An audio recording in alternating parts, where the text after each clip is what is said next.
Jari jemari menulis, mencipta seni ibarat membaca buku atau menonton movie. Ilham dan inspirasi datang dari realiti, hanya yang faham akan mengerti. Aku di sini sebelum kamu bermimpi, aku menemani yang sedang bersendiri. Selamat datang untuk yang berani di penjelajahan yang tiada henti.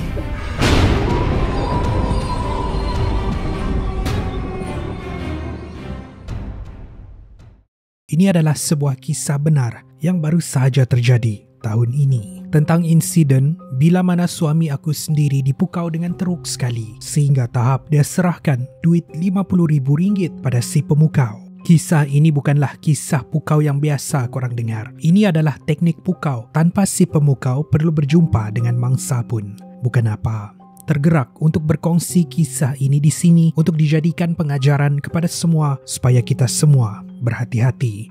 Nama aku Ashifah, bukan nama sebenar. Aku dan suami bekerja biasa-biasa saja. Suami kerja mekanik, sementara aku kerja guru tadika. Ada 2 orang anak dan kehidupan kami ni orang kata biasa saja. Ada masa senang, nikmati apa yang ada. Kalau tiba masa susah, cuba sebaik mungkin. Seperti juga kebanyakan keluarga, antara yang sering menjadi fikiran kami adalah kewangan. Aku dan suami sedar yang 2 anak kami ni sedang membesar dan untuk memastikan diorang sentiasa cukup, kami kena banyak menyimpan. Orang kata biarlah perut ni lapar asalkan anak-anak cukup semuanya. Kenapa aku cerita ni? Satu, untuk memberikan korang gambaran keadaan keluarga kami. Dan yang kedua, insiden yang terjadi ni betul-betul memberikan kesan kepada aku dan suami dan semoga tiada yang mengalami apa yang kami alami. Selalunya kalau kita dengar cerita pukau memukau ni, orang tu akan datang kepada mangsa. Macam-macam alasan lah. Ada yang datang rumah konon nak baiki meter, ada yang nak jual itu ini, ada pula yang dipukau di tepi jalan. Diorang ni datang bawa bercerita sedar tak sedar, barang kemas dah habis, duit simpanan dah kosong. Nak cari pemukau-pemukau durjana ni, tak tahu nak cari di mana. Kalau report polis pun, kalau ada sebarang bentuk bukti macam rakaman CCTV, gambar atau video, barulah diorang boleh cuba cari. Itu pun kalau dapat, sebab diorang ni handal melarikan diri. Berbalik kepada kisah suami aku tadi, cara dia dipukau ni lain daripada yang lain.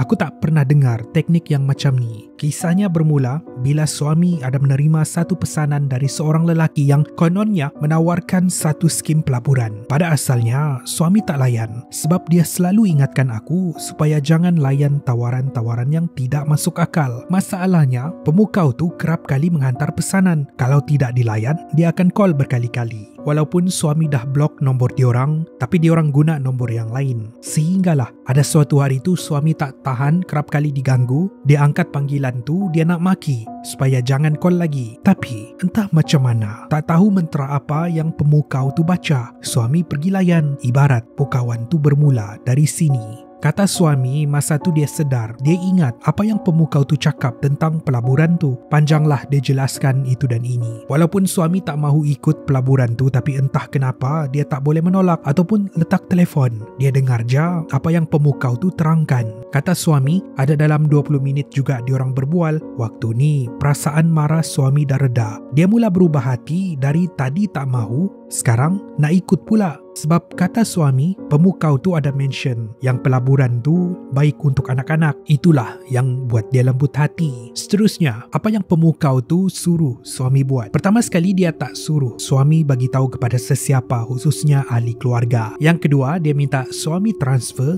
RM50,000. Mana ada kami simpanan macam tu? Kalau ada pun, semua di dalam deposit tetap ataupun di dalam ASB. Lepas tu, korang tahu apa dia suruh buat? Suami kata tak ada duit sebanyak itu, tapi dia suruh suami buat loan bank. Penting untuk korang tahu, teknik pukau ni bukan setakat beberapa jam, tetapi ia berlangsung selama beberapa hari dan dalam beberapa hari itulah suami ikut je apa yang pemukau tu suruh. Hari pertama suami dipukau, waktu ni aku tak tahu lagi, tapi aku dah perasan perangai suami lain dari yang biasa. Dia pulang ke rumah hari tu dan dia hanya diam, tak macam biasa bercerita tentang kerja, macam ada sesuatu yang dia rahsiakan. Makan pun sikit je.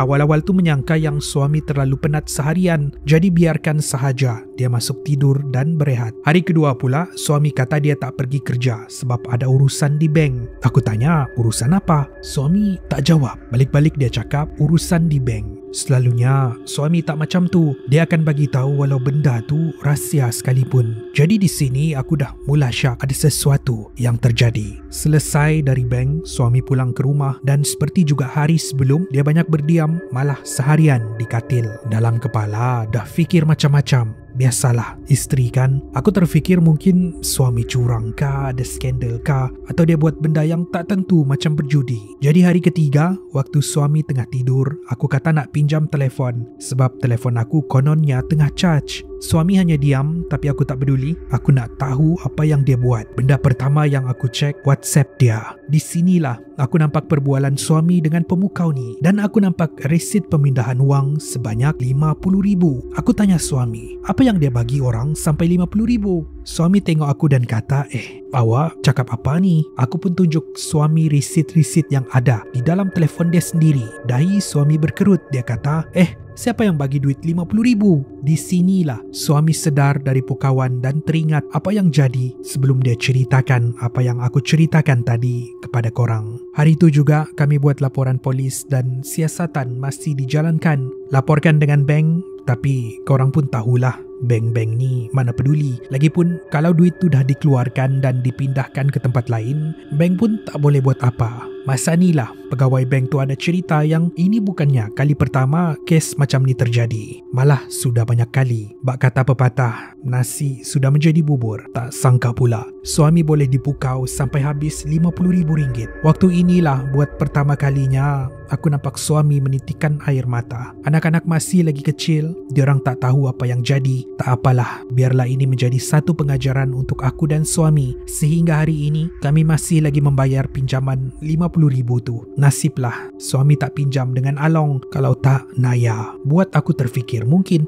ada juga yang dipukau sehingga berhutang dengan Along kan? Dan macam mana kalau diorang tak dapat bayar balik? Pemukau-pemukau ni mana peduli. Hati diorang tu rasanya dah hitam sangat. Jujur aku cakap, setiap bulan tiba masa membayar hutang ni, aku niat dalam hati supaya hidup pemukau-pemukau ni susah. Nak kata kejam, apa boleh buat? Kita ni manusia biasa. Semoga suatu hari nanti Tuhan niatkan hati untuk memaafkan diorang. Tapi sekarang ni, sorry to say, semoga diorang ditimpa musibah yang jauh lagi teruk lagi daripada ini. Dan itulah kisah tentang suami aku dipukau bukan sehari, tetapi kesan pukauan sehingga 3 hari. Dan kesan buruk kepada kami entah sampai bila. Aku tak pernah dengar pukauan seperti ini. Manalah tahu korang pun ada kisah yang lebih kurang sama. Marilah kita berkongsi. Maaflah kalau tak seram sangat. Aku cerita ni bukan nak buka aib suami atau nak menakut-nakutkan orang. Niat bercerita